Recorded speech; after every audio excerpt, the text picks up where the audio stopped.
Bonjour et bienvenue dans cette nouvelle vidéo de Draw My Economy.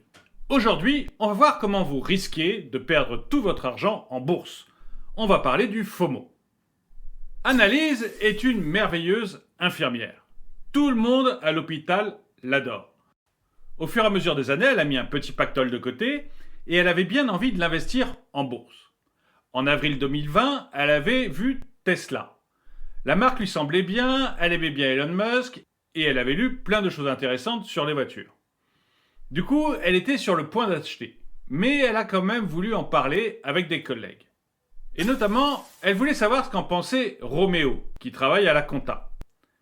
Roméo, le lendemain, c'est pas quelqu'un qui prend des décisions très vite. En fait, pour être honnête, il ne fait rien très vite. Il procrastine.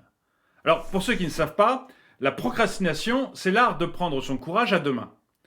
Et quand Annalise en a parlé à Roméo, Roméo lui a dit d'attendre un peu, que c'était pas sûr, que Tesla pouvait baisser. Du coup, prudente, Annalise avait gardé son petit pactole sur son livret A. Mais depuis, Tesla a explosé. Les actions Tesla ont été multipliées par 6. Et tous les jours, Annalise regarde le cours de Tesla et se dit « Mais si j'avais acheté en avril 2020, aujourd'hui, je serais 6 fois plus riche. Quel imbécile ce Roméo !»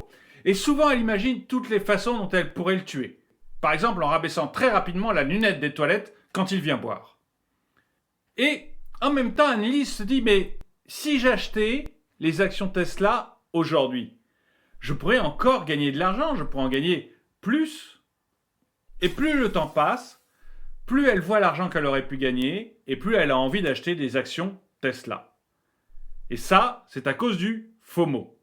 Elle a raté une opportunité en avril 2020 et donc elle veut acheter maintenant pour ne pas perdre encore plus d'argent.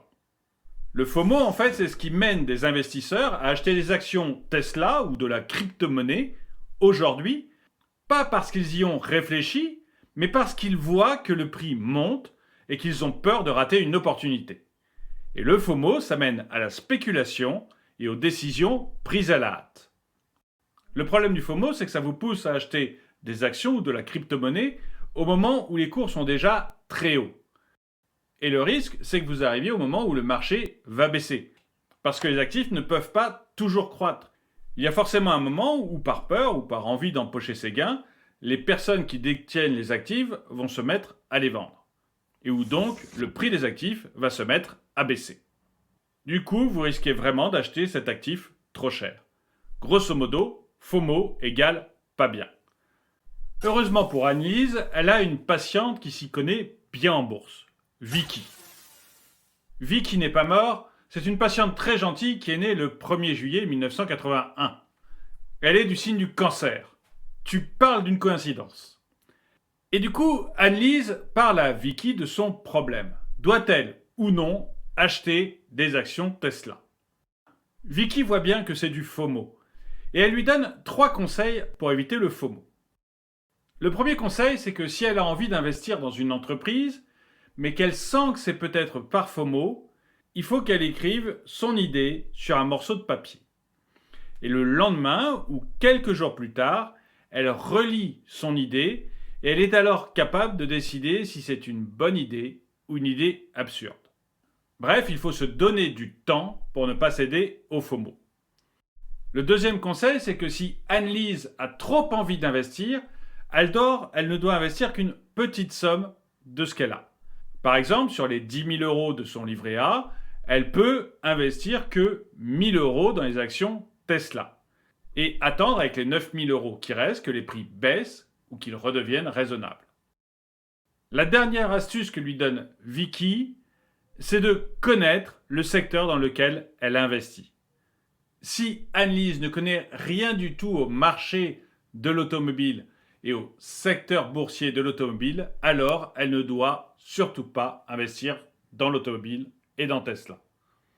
En fait, le fait de connaître très bien le secteur d'activité dans lequel on investit permet de diminuer l'influence qu'a le FOMO sur nous. C'est d'ailleurs l'une des raisons pour lesquelles Warren Buffett n'avait pas investi dans Internet lors de la bulle Internet. Quand on lui a demandé, il a juste répondu qu'il ne connaissait rien à Internet. Du coup, quand la bulle a éclaté, il n'a pas été concerné par le problème. Annelise est très contente des conseils de Vicky et elle la remercie chaleureusement. Et Vicky, de son côté, fait promettre à Annelise de venir la voir quand elle sera sortie de l'hôpital. Annelise promet, mais elle n'ira probablement pas. Elle a horreur des cimetières. Et vous, qu'en pensez-vous? Faut-il ou non acheter des actions Tesla ou du Bitcoin? Êtes-vous sujet au FOMO? Dites-le moi dans les commentaires. Et le dicton du jour. Les médecins couvrent leurs erreurs avec de la terre. Merci d'avoir regardé cette vidéo, mettez-lui un pouce vers le haut, commentez-la, partagez-la. Merci à tous ceux qui m'aident sur Tipeee et je vous dis à très bientôt.